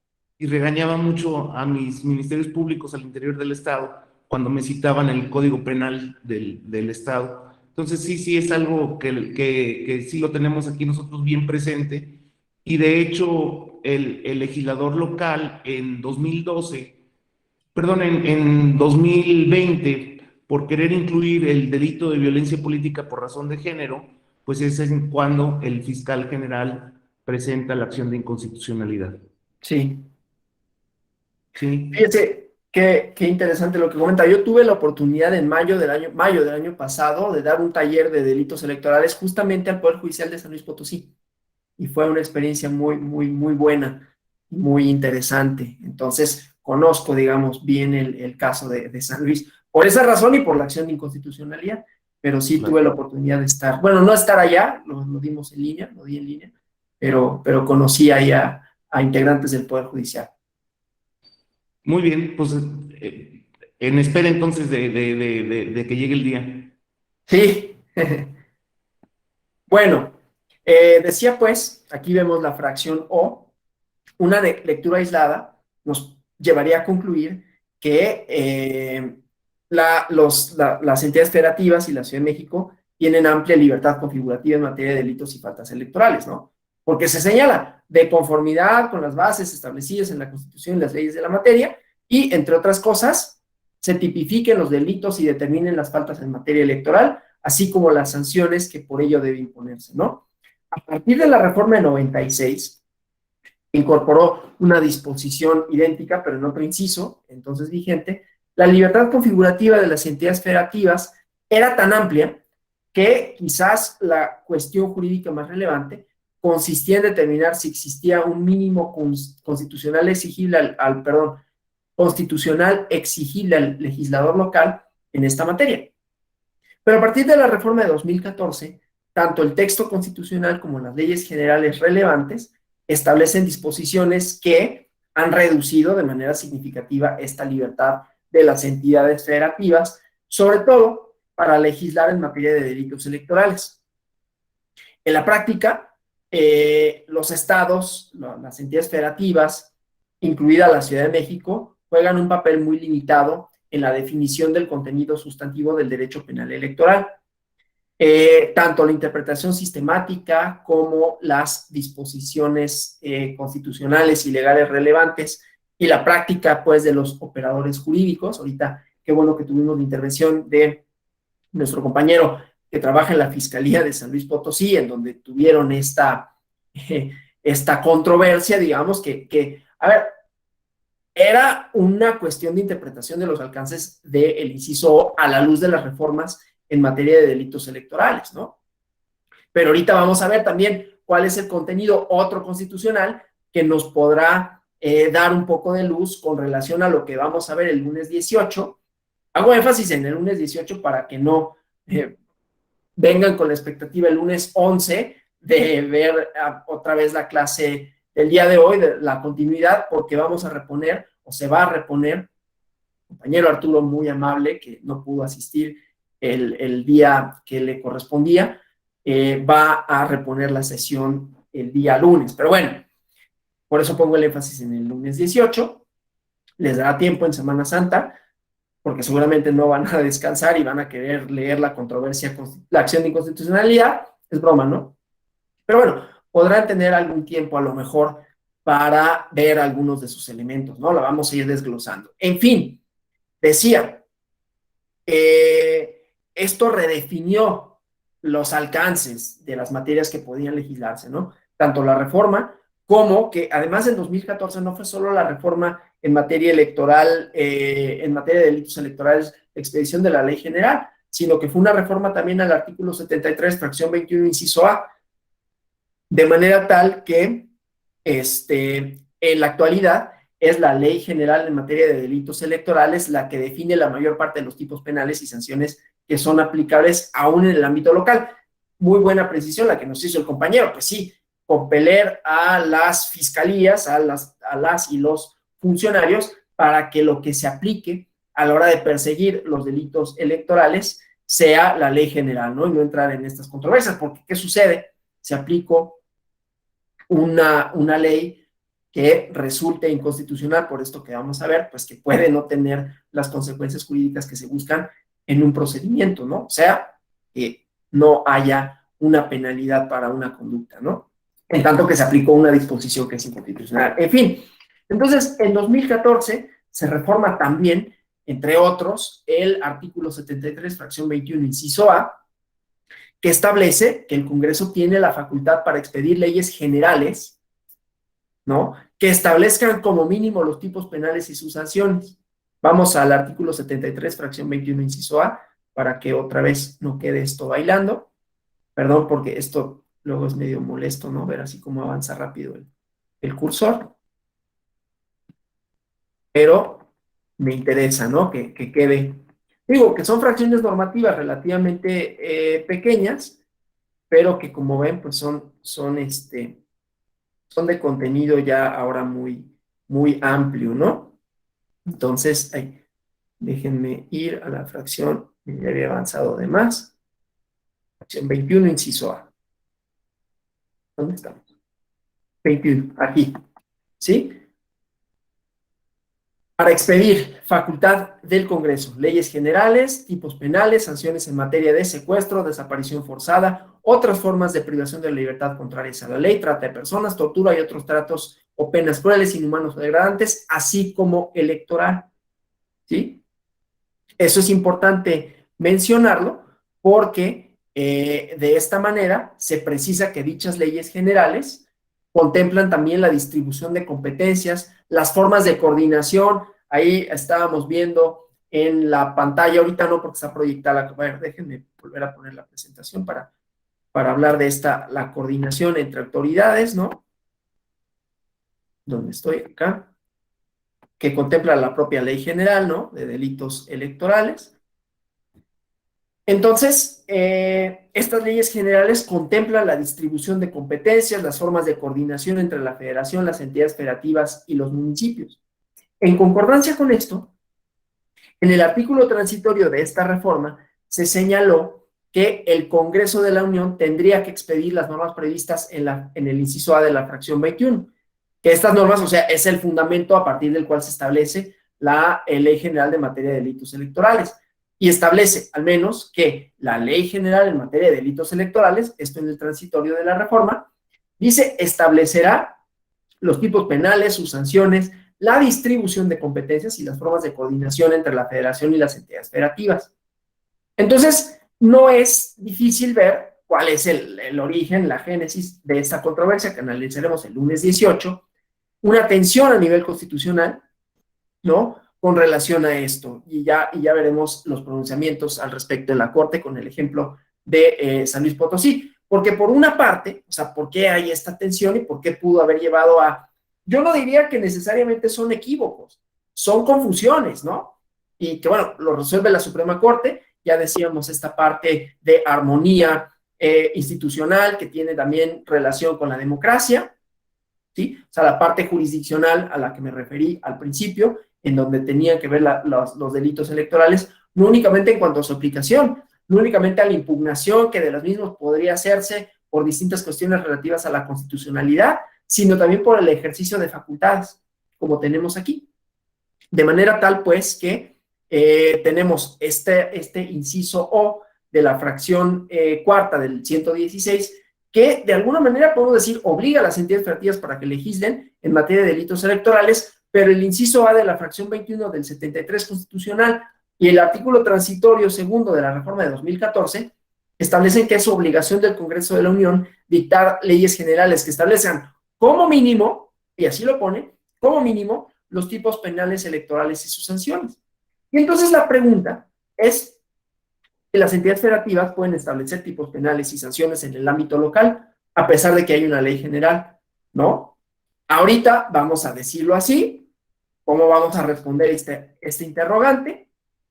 Con el análisis ya adelantamos, ¿no?, cuál es el sentido de la acción de inconstitucionalidad, pero bueno, sí hay como este interrogante, ¿no?, en el desarrollo legislativo de la reforma constitucional de 2014, porque por un lado, la Ley General en materia de delitos electorales establece un catálogo, ya vimos, ¿no?, relativamente amplio de delitos electorales y de sanciones, pero no hace una referencia específica a la imposibilidad o posibilidad tampoco de que las entidades federativas legislen en esta materia.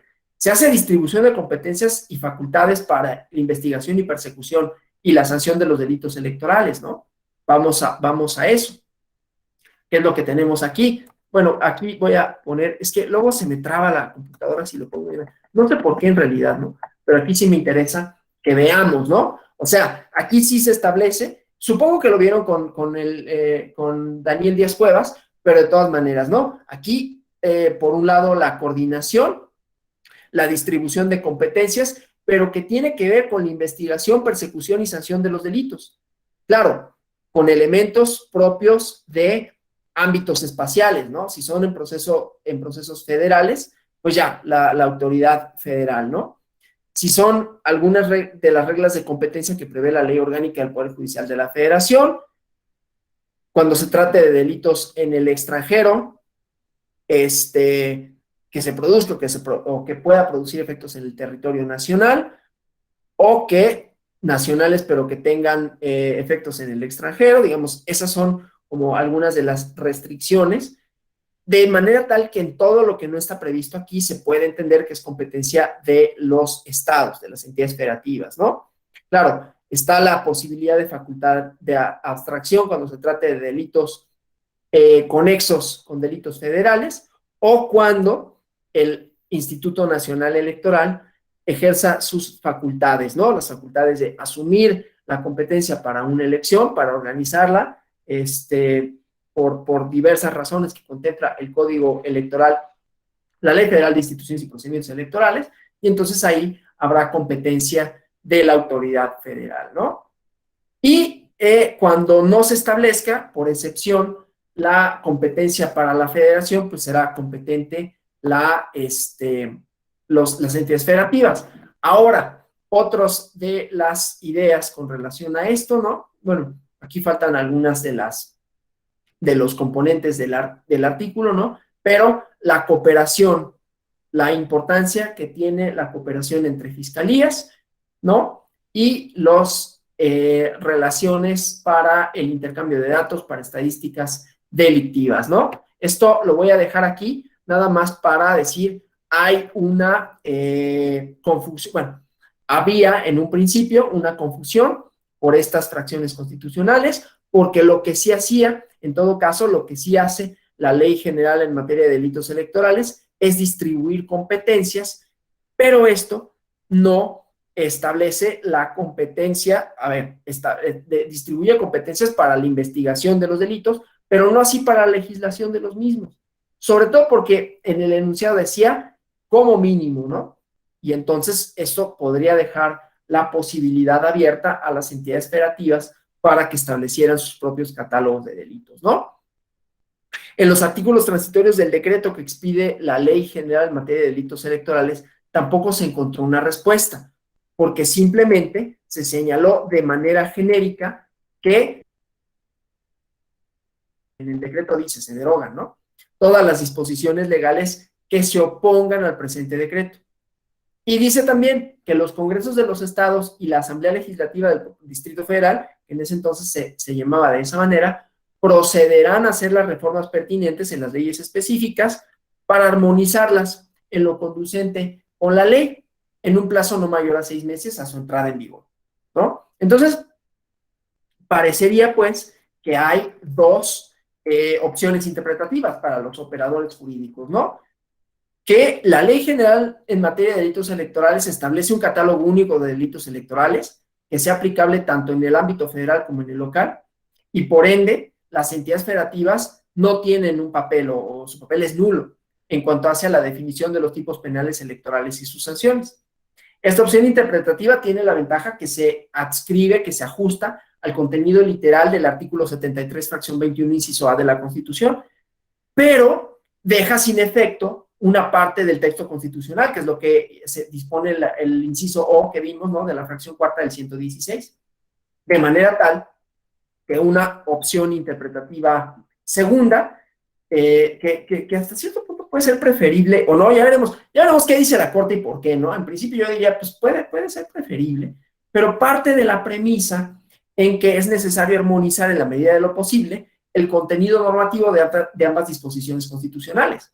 Y entonces podría considerarse que la Ley General en materia de delitos electorales fija solo un catálogo mínimo de tipos y sanciones en materia de delitos electorales.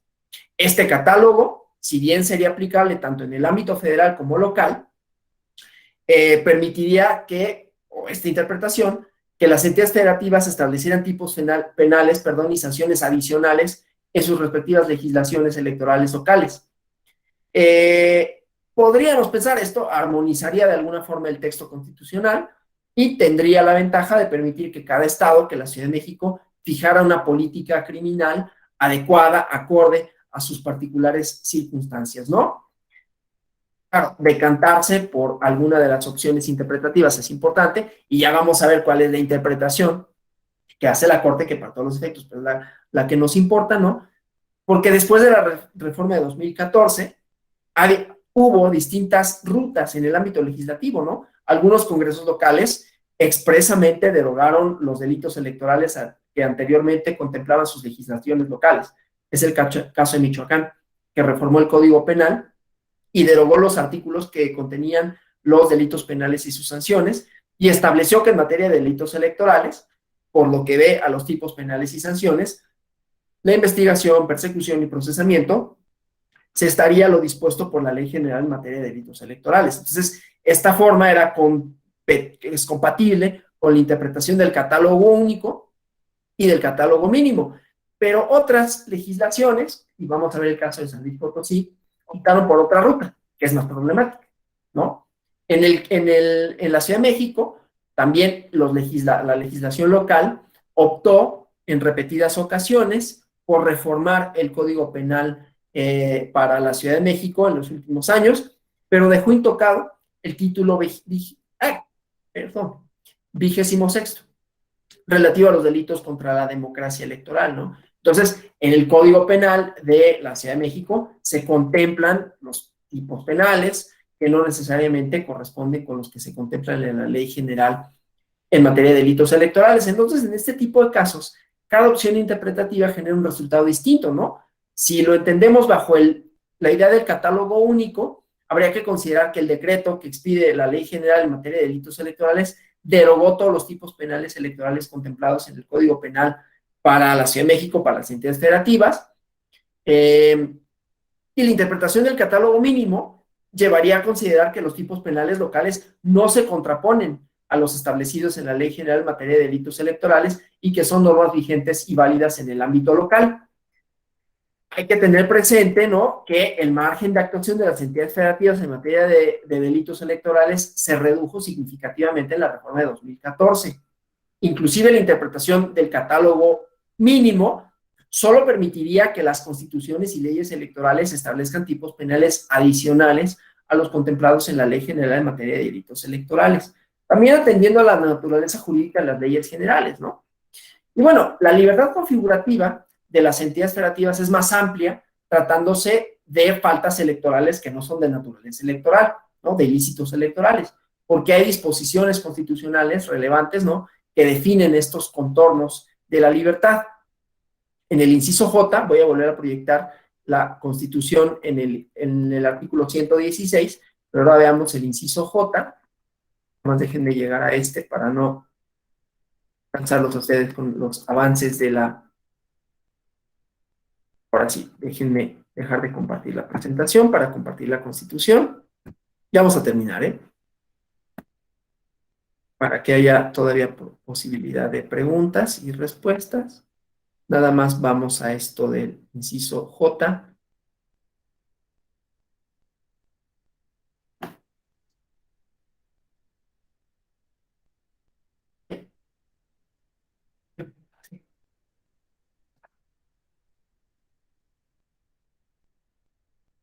Entonces, aquí, pues, perdón, 116 fracción 4, no sé por qué se me fue hasta acá.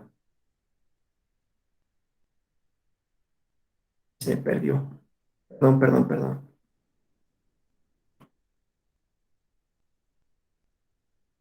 Ahí, discúlpenme, por favor. Estamos acá. Ok. Entonces, aquí, el inciso J, ¿sí? Que vemos, tiene otros componentes, ¿sí? Que las legislaturas fijen reglas para las campañas y campañas electorales de los partidos políticos y las sanciones para que los infrinjan. Entonces, aquí la Constitución se limita a establecer un deber de legislar, dejando a las entidades federativas la fijación del contenido de estas regulaciones y sus respectivas sanciones, ¿no? Y además, establece que el conocimiento y sanción de ciertas infracciones corresponde al ámbito federal, como las violaciones a la base tercera del párrafo segundo del 41 constitucional, ¿no? Las reglas para que los partidos y candidatas accedan a los medios de comunicación social durante y fuera de los procesos electorales federales, la prohibición de difundir propaganda política, la obligación de suspender la difusión de propaganda gubernamental durante las campañas federales, porque, de acuerdo con el apartado de dicha base, ya no me regreso por cuestiones de tiempo, ¿no? Pero las infracciones de estas materias son investigadas, mediante procedimientos expeditos por el Instituto Nacional Electoral y resueltas por el Tribunal Electoral del Poder Judicial de la Federación, en el procedimiento especial sancionado.